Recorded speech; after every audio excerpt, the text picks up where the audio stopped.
ಪ್ರಭುವೇ ಶರಣೆನುವೆ ಬಾನಲ್ಲಿ ನಿನ್ನಿಂದ ಸೂರ್ಯೋದಯ ಬಾನಲ್ಲಿ ನಿನ್ನಿಂದ ಅರುಣೋದಯ ಬಾನಲ್ಲಿ ನಿನ್ನಿಂದ ಚಂದ್ರೋದಯ ಆನಂದ ನಿನ್ನಿಂದ ಕರುಣಾಮಯ ಮೋಡ ಮಳೆಯಾಗಲು ನೀರು ಭೂಮಿ ಸೇರಲು ಲೋಕ ಗೆಲುವಾಗಲು ಭೂಮಿ ಹಸಿರಾಗಲು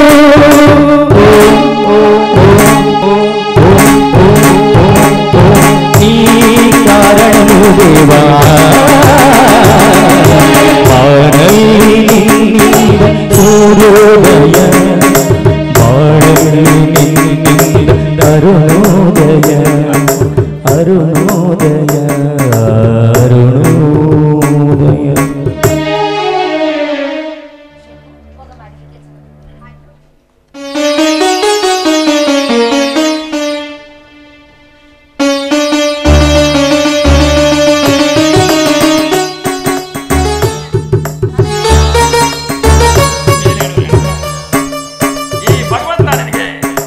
ಸೌಭಾಗ್ಯವನ್ನುಂಟು ಮಾಡಲಿ.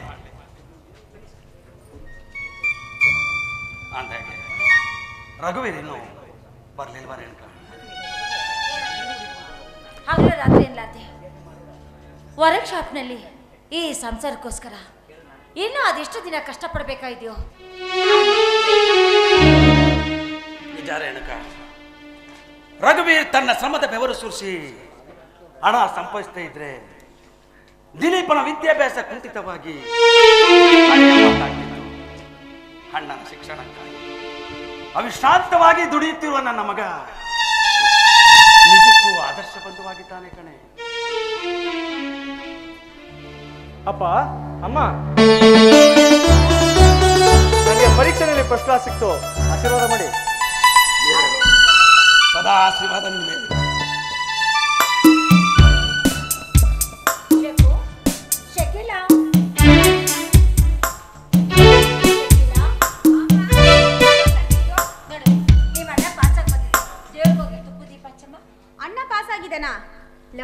ಬಾಯಿಲಿ ಹೇಳಮ್ಮ, ನಿಜವಾಗ್ಲೂ ನೀನು ಹಗಲು ರಾತ್ರಿ ಕುತ್ಕೊಂಡು ಹೋಗಿ ಬರ್ದ ಅಥವಾ ಏನಾದ್ರೂ? ಈ ನಿನ್ನ ಕಷ್ಟಪಟ್ಟು ಓದೆ ಕಣೆ ಪಾಸ್ ಮಾಡಿರೋದು. ಹೌದೌದು, ನೋಡ್ತಾ ಇದ್ದೀನಿ. ಸರಿ, ಅದ್ ಸರಿ, ನಿನ್ಗೇನ್ ಸ್ವೀಟ್ ಇಷ್ಟನೋ? ಸಿಹಿ ಏನಿಷ್ಟ ಅಂದೆ? ಸಿಹಿ ಯಾವ್ದು ಮಾಡಿದ್ರು ಸರಿ ಅಮ್ಮ. ಜಾಮೂನ.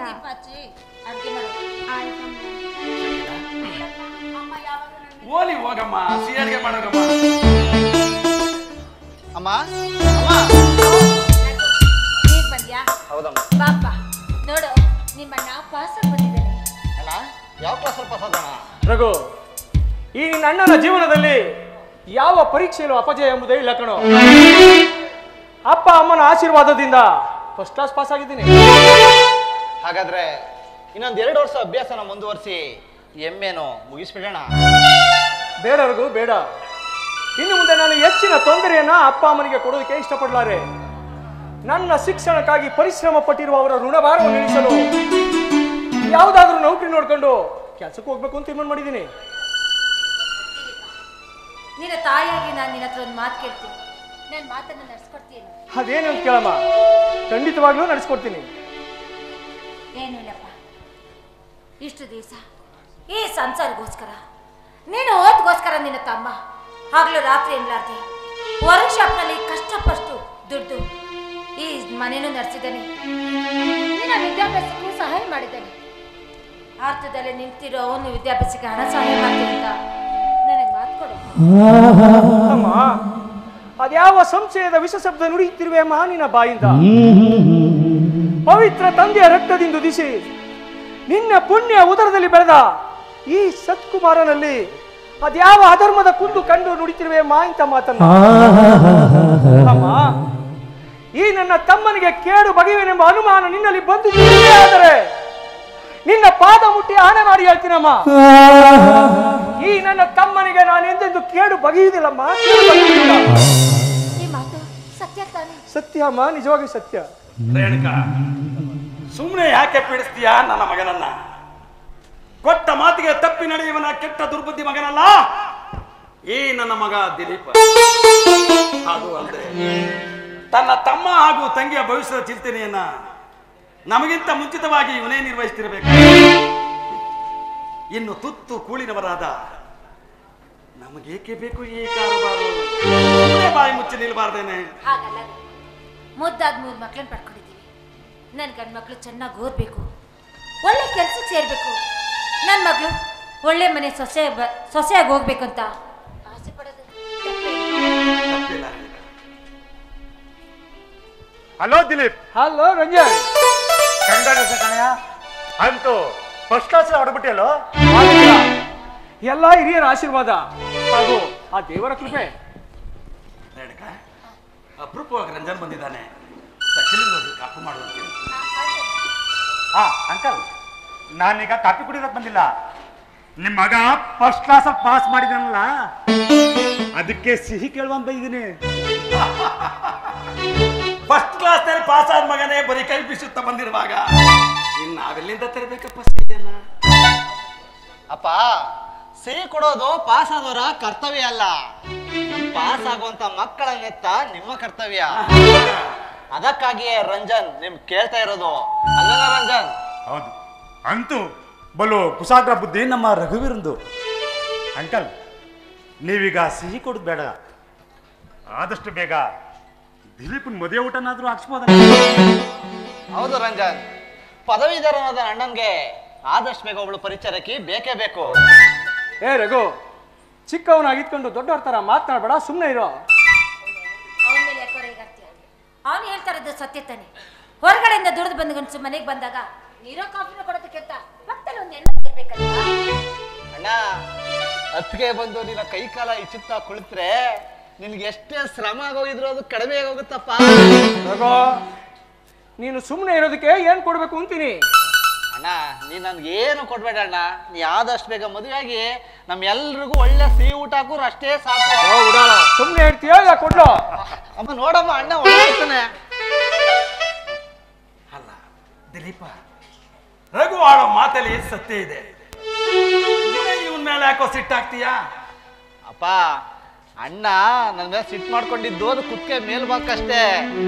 ಆದ್ರೆ ಅವ್ನ ಮನದಲ್ಲಿ ತನ್ನ ಮದುವೆ ಎಷ್ಟು ಬೇಗ ಆಗುತ್ತಂತ ಒಳೊಳಗೆ ನಗ್ತದೆ. ನಾನು ನೋಡಮ್ಮ ಅಣ್ಣ.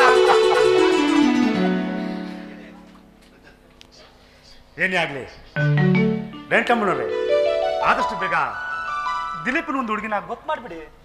ಆ ಜವಾಬ್ದಾರಿ ನಿಂದೆ ಆಗಿರ್ಬೇಕಾರೆ ಹಾಕಂದ್ರೆ ನಾವೇ ತಪ್ಪು ತಗೊಳ್ಳೋಣ. ಹೌದಾ? ಎಷ್ಟು ಅಧಿಕಾರ ಕೊಟ್ಮೇಲೆ ಮುಗೀತು. ಇನ್ನು 1 ವಾರದೊಳಗೆ ಹುಡುಗಿನ ಸೆಟ್ ಮಾಡ್ಬಿಡ್ತೀನಿ. ಹೇಗಿದ್ರು ಬ್ಯಾಂಕ್ ಮ್ಯಾನೇಜರ್ ಪುರ್ಸ್ವಾಮಿ ಅಂತ ಹೇಳಿ, ಅವ್ರಿಗೆ ಒಬ್ಳೇ ತಂಗಿ ಛಾಯಾ ಅಂತ ತುಂಬಾ ಲಕ್ಷಣವಿದ್ದಾಳೆ. ನಾನು ಅವ್ರ ಜೊತೆ ಮಾತಾಡ್ತೀನಿ. ಪುರ್ಸ್ವಾಮಿ ಏನಾರ ಒಪ್ಕೊಂಡ್ರೆ ದಿಲೀಪ್ಗೆ ಅವರು ಕೂಡ ಒಂದು ಕೆಲಸನ ಕೊಡಿಸ್ತಾರೆ. ಇದಕ್ಕೆ ನೀವೇನು ಹೇಳ್ತೀರಾ? ರಂಜನ್, ನಿನ್ನ ಮಿತ್ರನ ಯೋಗಕ್ಷೇಮ ಎಲ್ಲ ನಿಂದೇ ಆಗಿರುವಾಗ ನಮ್ಮನ್ನು ಕೇಳೋ ಅವಶ್ಯಕತೆ ಏನಿದೆ?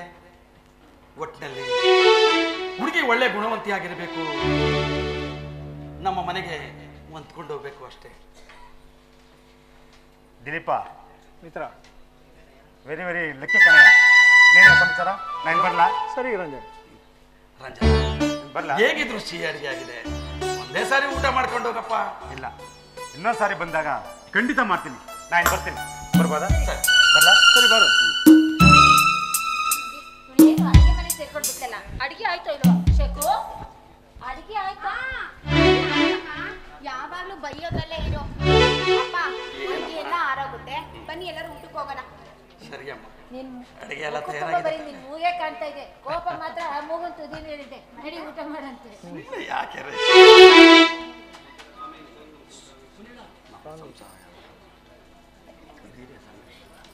ನನಗೂ ಗೊತ್ತಿದೆ. ಎಷ್ಟು ಬುದ್ಧಿವಂತರು ನೋಡೆ ನನ್ನ ಮಕ್ಕಳು. ನನ್ನ ಮಕ್ಳಲ್ವಾ? ಹೌದೌದು.